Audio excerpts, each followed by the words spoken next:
timbers out across the bridge piers to the west shore. They put log rollers under the bridge, attached a cable to the end of the bridge, extended that across to the west shore, put block and tackle in the cable, and wrapped the end of it around the capstan on the west shore. For 12 days, 2 oxen walked around the capstan every day, pulling the bridge a few feet farther out across the bridge piers until they got it in place. They jacked it up, took the timbers and log rollers out from under it, and set it down on the pier. Sounds like a story somebody would have made up, but that's actually how the bridge got there. At one time, that was a common way of building bridges. Apparently, it was a lot easier to build them on land, and that makes sense. You could lean a ladder up against them and work on them very easily, and then once you knew how to move them around on rollers, do it that way. Then it was to hoist heavy material high up above the water onto the bridge piers and try to construct a bridge from there. This bridge weighs well over 230 tons.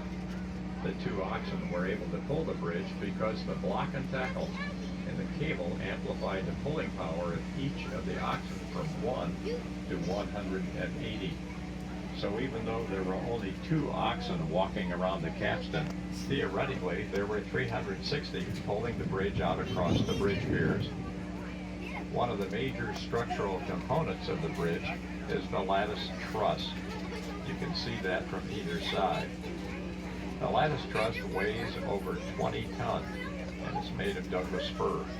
When you go under the bridge, you can see the tails of the truss extending below the roadway.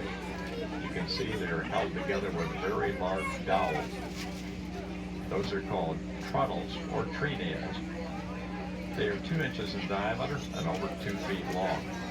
In years past, that was a common way of fastening large structures, bridges, and barns.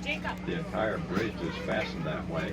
The only metal fasteners in the bridge are nails that hold the shingles on, metal brackets that hold the roadway down so it doesn't rattle when cars and buses go over, and metal braces that hold the bridge itself down to the bridge piers so it doesn't blow off the bridge piers in the wind.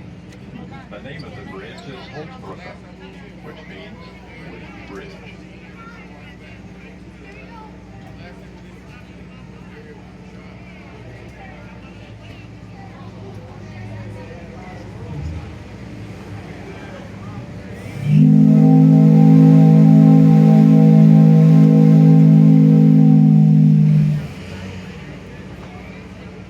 As we're securing the lines and putting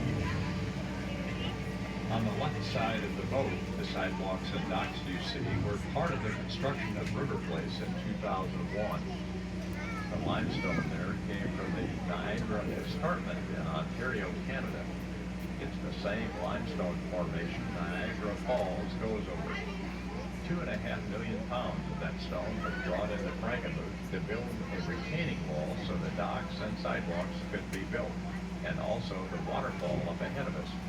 That waterfall is the second highest in the southern peninsula of Michigan, but it's not natural.